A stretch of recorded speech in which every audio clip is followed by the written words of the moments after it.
what a SmackDown Live. What a way to end it, dude. Welcome everyone to SmackDown Live review. I am Boy123 Jim. I'm sorry this is late. I would have had this done at least earlier, but I was 20 minutes behind schedule, and my microphone wasn't picking up with my fucking shit. My laptop wasn't working properly. Just want to check, so I guess we're good. Yeah, live in San Antonio. The show begins with AJ Styles coming out, bringing up how Battleground came early for the guy, and you know, makes jokes how Kevin Owens says his face looks like a monkey's butt. Yeah, and then he says it's not about Kevin Owens, not about him, it's about the U.S. title and what it represents, you know. He said that a long time ago, a guy brought up a challenge, a thing where he would accept any challenge from anybody. He will face anyone in the WWE. So he brings up the open challenge that CENA did years ago, and he announces that he will have his own open challenge kicking off SmackDown Live tonight. And then who comes out? John Cena. My first reaction was, okay, maybe Chad Gable might come out. That great match they had last week, bruh. I'm not afraid to say it. I am not afraid to say that Chad versus AJ Styles wrestling wise was my dream match. Okay, I'm not gonna lie to you. But yeah, Cena comes out, and I popped. I was like, oh shit, Royal Rumble match of the year quality. Okay. We're gonna have this shit happen again. Cena, Styles, 3, you know, 1-on-1. And now Cena's like, you know what this means, right? You know what this means. You do realize you said the U.S. title open challenge, right? It means so. Does this mean like everyone but me? And then AJ Styles like, nah. This includes you, especially you. And then Cena's like, I accept the challenge. Bring out a referee. Charles Robinson came out, I think. And then they had the introductions ready, and then the music hits. Kevin Owens comes out and is like, no one wants to see another stupid Cena Styles match. We sat through enough. We sat through way too many of them. Alright, it's bad enough to sit through so many matches with these guys. Alright, I'm like, are you like delusional? Well, what's going on, Kevin? I mean, are you jealous? Cause I mean, you had match of your quality with Cena 2 years ago. You know, are you mad because 2 years went by quick? Well, what's going on? You know, he says that no one cares about Cena and AJ. You know, they should care about, you know, Kevin Owens getting back his United States title. And he questions why Cena is back. He's like, why are you here? Like, leave. No one missed you when you were gone. No one cares that you're back. Well, do yourself a favor and leave. Right? And she's like, bro, you're just like everyone else. You're tearing me down. You want me to leave. Instead of you being a punk out there, how about you get in the ring and get me out? And then he turns. Rusev attacks him. Rusev, you know, just annihilates John Cena. AJ Styles is trying to interfere, and then Kevin Owens was like, nah, bro, you took my title. Now it's personal. And then, you know, when they're beating up Cena and AJ does Rusev and KO, I immediately saw it coming. Tag team match for our main event on SmackDown Live. And then, yeah, after the beatdown, Rusev and AJ are standing tall. We have Baron Corbin versus Shinsuke Nakamura announced. Also, Ty Dillinger, thank God he's still alive, taking on the WWE champion Jinder Hardbody Mahal. So then after that, we have Hardbody Mahal taking on the Perfect 10. And this match was decent, had a little commercial breaks. I think there's 2 of them in this match. And then Jinder Mahal hits the Colossus and able to get the win. Decent little match. And then he picks up the microphone. I wish he talks louder. Instead of him being like, you know, you guys are geeks because of my skin, because I look different. Instead of him being like, yo, motherfucker, like, you know, like he should have been like I heard him cut a promo before. He should have been loud. No, he's like, yo, don't like me. Like, come on now. Come on. It's like when Ryback cuts an interview. You know, he's like, he's talking all low and his voice is all like this. It's all, like, come on. Like, come on. You can, you know. He brings up the 1.3 billion people in India. You know, knowing that he's the greatest of all time. He's gonna make Orton go through hell, and then he says he's gonna bring Randy Orton the Punjabi prison structure next week on SmackDown. So I think that's the first time we ever see that on free TV. After that, we have Xavier Woods taking on the Usos. I'm not gonna lie to you, the waste day, then the lose day, the whack day. How about this? I don't want to see the New Day after that rap battle last week. We all know the Usos won. That waste man Wale don't know jack shit. All right. Okay, just because they got a little physical. You never told me as a viewer, oh, if any team get physical, they will be disqualified. Never heard that. I went back and watched it. Never heard shit about if y'all get physical. He didn't even warn them. All I heard was just to stay back, calm down, chill. I never heard if you guys get physical, once you guys get physical at all, disqualified. So that, to me, the Usos was right. Had to go get another New Day member. So then we have Woods taking on Uso, Biggie and Kingston and Jimmy Uso got ejected from the arena by the referee Charles Robinson. Jey Uso and Xavier Woods had a decent little match. Woods, as much as a nerd he is, and sometimes he's corny, sometimes he's kind of cringe. Everybody's cringy. Everybody. I might be cringy to some people right now as I speak. But yeah, Xavier Woods, he could deliver that nasty elbow. Hit them elbows, like he's tiptoeing onto the freaking tight-ass ropes and able to springboard, launch himself halfway across the ring, elbow drop while Jey Uso was hanging on the second rope, able to get the win and able to dodge a cheap shot from Jimmy Uso. Simple as that. We have Shane McMahon back on SmackDown Live. D. Bryan was not here tonight. Sad. I am sad. I miss Daniel Bryan already. Even though sometimes he was annoying, but he's annoying in a good way, So yeah, though that I didn't see this part. Every time I get food, I missed a segment. I really freaking hate that. 2 weeks ago, I went to go get food. What happens? I missed Joe choking out Brock Lesnar. Today, I went to go get food. I come back, I missed this segment. Probably didn't mean shit, but I still missed it regardless.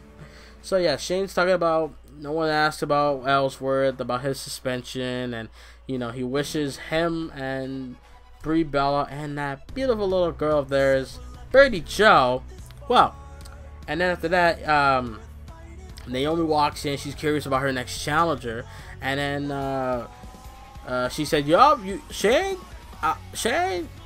I love you like a bro, Shane. Now, I'm assuming, this is how it went down. I was like, Shane, don't bring up Lana. Lana better not be the next one, And then everybody came through. Charlotte came through. Becky Lynch, Natalya, Tamina came through, and Lana. So Shane was like, you know what? Here's what we're gonna do at Battleground. So this all basically this entire segment was about Shane's announcement. Shane McMahon announced that at Battleground we will have a fatal 5-way elimination match where the winner become #1 contender for the SmackDown Live Women's Championship at SummerSlam. Nice, because Naomi defended the title twice this month, so we good with that. Or twice in the past 2 weeks. Fuck it, not this month, but yeah, twice in the past 2 weeks. So then Charlotte still complains about Lana being in the match. She's like, I thought this was about land of opportunity, not the land of. What did she say? She said something. She had a good line. I forgot what she said. But yeah, bringing up how Lana's in this match, even though Lana hasn't done dick. I don't mind Lana in this. It's like Mahal in that Pac Challenge back in April. Why was he there? He didn't do dick when he came over to SmackDown, or he didn't do anything on Raw. And then he won the match, and he went on to become the WWE champion. So look at us now. So that's why I don't have a problem with Lana being in this match. At least she has to earn it this time. At least Mahal earned it that night. So yeah, that's all I gotta say about that. I'm not gonna hear some people be like, bruh, are we gonna go through this again? Why is Lana in this? Lana doesn't deserve. She already had her shots. Why is she here? Blah. You know what I mean? Where's Nikki Bella at? I guarantee you Nikki Bella's gonna do the same thing. She comes back, instantly given a title shot.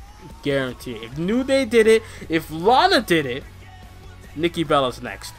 I'm calling that right now.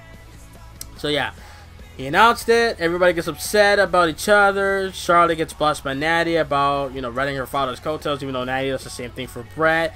Becky Lynch brought that up, etc., etc., etc. Blah. And then, you know, Carmella come through, bringing up the she had a petition apparently from her attorney to reinstate Ellsworth, even though Ellsworth didn't do anything wrong. Even though he kind of did, he did not enforce Daniel Bryan's rule that if you got involved in a match, you know, that he got kicked out of the building. He was banned from the building.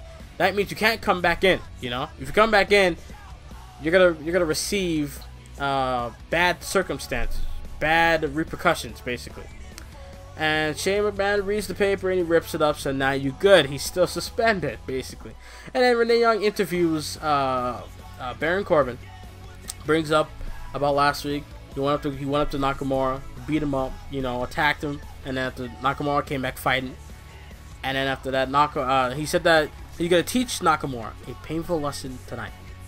So then after that, after the break, we have Nakamura taking on Corbin. Nakamura had his entrance. I'm hearing, you know, WWE's on, you know, a $1 or billion company is going on a budget now.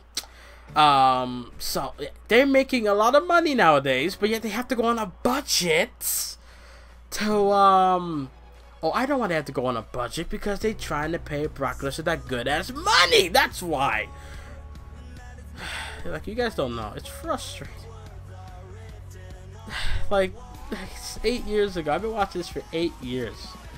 2014 was the beginning of the end. Like, the beginning of the fun time for me as a WWE fan. Like, I'm seeing the bad things, like, coming. And I hate it when SmackDown and Raw and a pay-per-view does not begin with a pyro. That's number one. I really don't like that. You always notice in my Universe Mode videos, I always have pyro video. I always have a footage of my pyro going off on Raw and SmackDown and pay-per-view. I really hate it that there's none of that at all this week. Not Great Balls Fire, not Raw, and not SmackDown tonight. Really hate it. But I get it. They gotta do what they gotta do in the end of the day. That's just a little thing for me. And they really... And 2014 was also the beginning of the same set for every show thing. 2014 was the beginning of that. They never changed, besides WrestleMania, of course. They never changed, even to this day. They changed their sets once, and then that's it. They have this one unique set, but it's kind of like a combination of both Raw and SmackDown, where they have two shows in the same city, in the same week.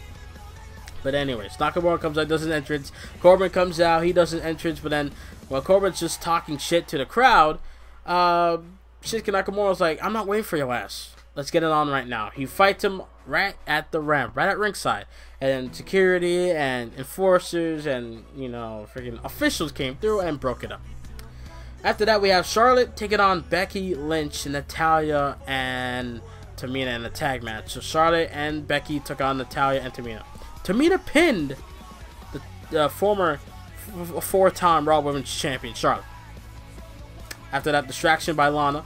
Tamina able to get a tag where Charlotte was distracted. You know, Tamina tags in, and then she super kicks Charlotte when she was going to set up for the figure 8 or figure 4, whichever. After that, we have Maria Kanellis looking for Sami Zayn backstage, knocking on the men's locker room door. Chad Gable's opened, and she's asking if Zayn is there because he owes her an apology. And then Chad's like, nah, he's not there, you know. And then she's like, all right, fine. Tell him I'm looking for him. Tell him that the First Lady of SmackDown is looking for him. And she walks out. The commercial break happens. Come back from break. I didn't see it till there in the middle of the segment. Sami Zayn walks up to them and he's like, and he's talking. He says something to them, and then Maria's like, "You owe me and him. You owe us an apology, you know." And then Zayn's like, "I already gave y'all an apology. Actually, I gave y'all 2 apologies.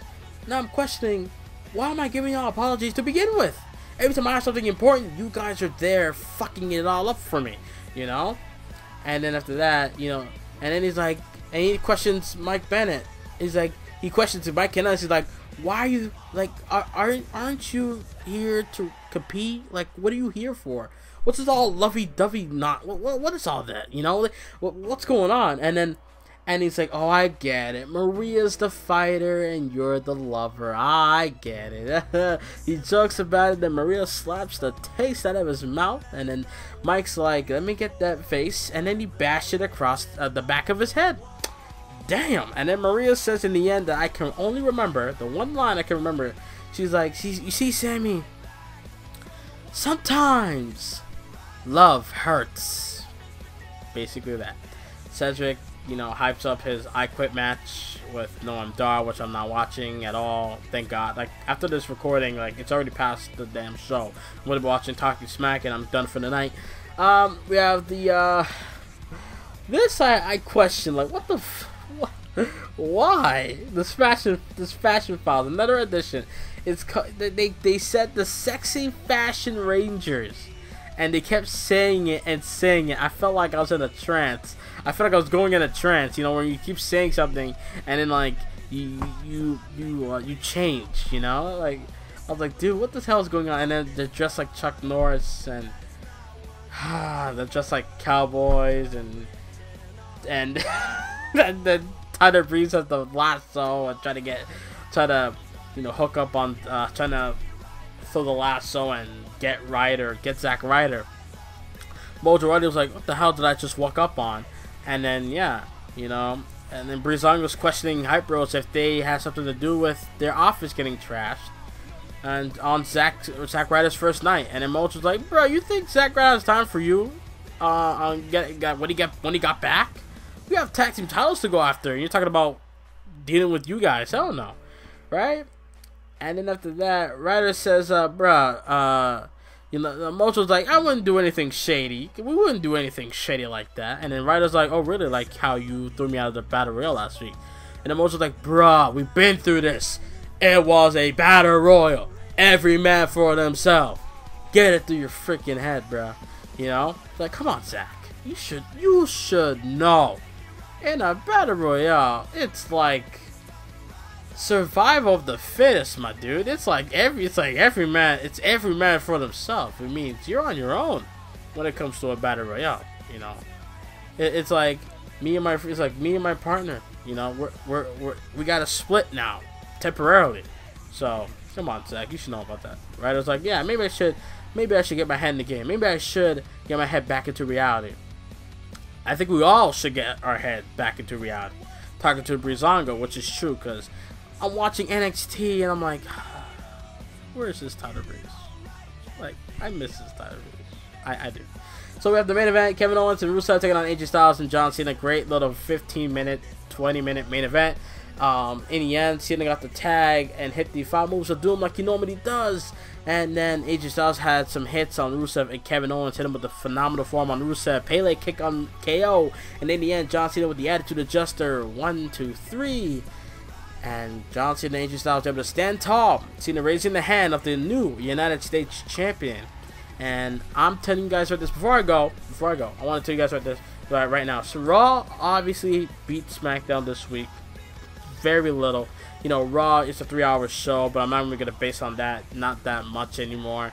Raw did well. You know, with Joe, Kurt, Roman, Brock, Paul Heyman's segment on Raw. That was fire. Big Cass and Big Show, to me, that was a good thing, because Cass was getting real heat, and Big Show actually got cheered, and the fans chanted Big Show. So I like that. You know, Raw has some good things, some lackluster shit, but still good things. SmackDown did good as well. When it comes to match-wise, I did pay attention to the main event and the women's tag match a little bit, and the Woods and Uso match, and the Mahal and Ty Dillinger match. I did pay attention to all of that. So I want to say Raw did better, actually, but now I'm thinking about it, I think it's a tie. I think they both did good this week, equally. Like, there were some points where I'm like I didn't really, I kind of fade away. I kind of, you know, didn't really pay attention. But most of the time I did pay attention. So to me, I'm not speaking for anyone. This is just me. I think it's equal. I think Raw and SmackDown did great this week. Hopefully next week they continue that momentum. I always wanted, you know, one show to be better than the other, like how SmackDown was back late last year, but there's a part of me that kind of wants Raw to dominate over SmackDown. There's a part of me sometimes, because Raw always gets shit on every single week, and there's a reason why.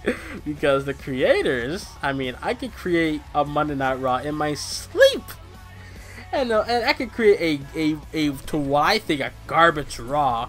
Still, people would still take that more than whatever the creators in WWE can ever come up with. But yeah, if you guys can, leave a thumbs up. Thank you guys for watching SmackDown Live review on July 11th, which is also my mom's birthday. Happy birthday, Ma. Also, SmackDown Live Universe Mode video will be out tomorrow on around 2:30 p.m. Eastern Time. Hope you guys saw the tweet I tweeted out earlier of the SmackDown thumbnail. That's what I always do. And yeah, and I'll be talking about a lot of things about the whole page, the Del Rio segment, the situation on the 7 Days podcast this Thursday, so 2 days from tonight. I'll be talking about that and many more. So yeah, like, subscribe, and I am out later. How many times does John Cena have to get an orange t-shirt? John Cena, after the shirt I bought, that orange t-shirt in 2010, he should never rock another orange shirt. Okay? That shirt was, I'm not gonna lie, the green and orange was the best shirt. I wanted to get that, but no, King Mo gotta tell me otherwise. I'm not getting the shirt. That's why y'all see me wearing a Seth Rollins shirt all the damn time. Sheesh. But yeah, AJ Cena 3. Can't wait. That's my prediction for this year's SummerSlam.